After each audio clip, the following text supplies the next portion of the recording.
Yan, grabe. So, napakaganda ng beach dito, napakaganda ng lugar na pinuntahan namin. Sa Morong Bataan. Okay, mamaya iikot ko pa kayo, kaya talagang sundan nyo yung video ko para mas maganda makita nyo yung lugar na pinuntahan namin. Ganda ng lugar, ayan o. Kita nyo yung view. Okay, picture tayo. Yan, nandito yung mga kasama natin. Underline. Okay, grabe daw, ang ganda dito.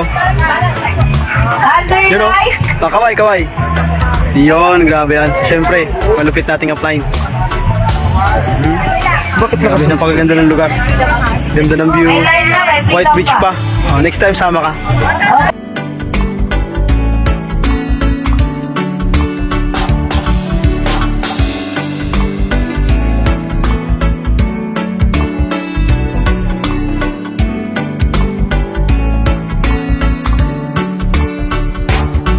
Yan o, ang dami namin bangka o. Oo. Yan o.